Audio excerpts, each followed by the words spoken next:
Oggi ci troviamo a Monrupino, esattamente nella frazione di Reppen. Al piano terra troviamo un bagno molto ampio, la zona giorno e l'accesso al giardino. La cucina indipendente Ampia che rimane cucina. completamente arredata, cane non compreso nel prezzo. Siamo sul vialetto d'ingresso principale e come vedete lo spazio per le macchine è veramente ampio. Dietro al primo garage troviamo anche una zona lavanderia. Ci troviamo in un complesso di villette accostate dove noi siamo la proprietà di testa. La casa è anche tenuta molto bene negli anni. Questo si può vedere sia dalle facciate esterne che anche dalla manutenzione degli infissi. Una cosa importante da dire è anche che la casa si trova appunto di testa e tutto intorno alla casa si sviluppa un terreno che non è edificabile. Ginger, vieni qua subito! Fuori subito! Fuori subito! Che se no la mamma ti sgrida, dai!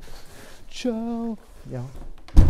Povera Ginger, come l'abbiamo fregata. Adesso andiamo a vedere il piano della taverna. No, si notano subito i soffitti molto alti. C'è un bellissimo caminetto. Da questa parte troviamo anche una bellissima cantina scavata nella roccia. Ma hai visto questo? Che fantastico! No, ma è fighissimo, questa è proprio pietra. Temperatura costante, un ambiente veramente ideale. Oltre che molto utile per conservare veramente il vino. Bello. In questo piano accediamo anche al secondo garage, tutto quanto ovviamente remotizzato. Remotizzato o robotizzato? Remotizzato, no? Sì. No, ma l'avevi detto giusto. Tutto il giardino che circonda la casa è dotato di impianto di irrigazione automatica. Remotizzato? No.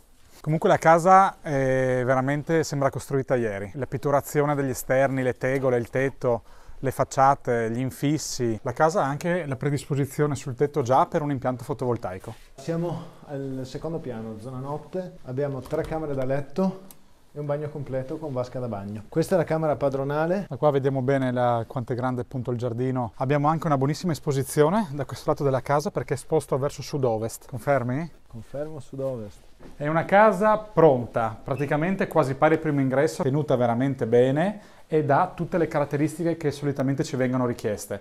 3 camere da letto, terrazze, giardino, 2 garage, terma autonoma, bassissime spese di gestione. E nonostante sia una villa accostata, di fatto è sostanzialmente indipendente. Seguite i nostri video sul canale YouTube Trieste Villas e Rigatti Immobiliari. Esplorate il tour 3D. Se vi piacciono i nostri video, seguiteci sul canale YouTube Trieste Villas e Rigatti Immobiliare. E se volete visitare questa casa, come sempre, in maniera virtuale, cliccate sul link nel testo. Bella questa, eh? No? E con l'occasione, tanti auguri a tutti di un buon Natale da parte nostra. Buon Natale! Buon Natale!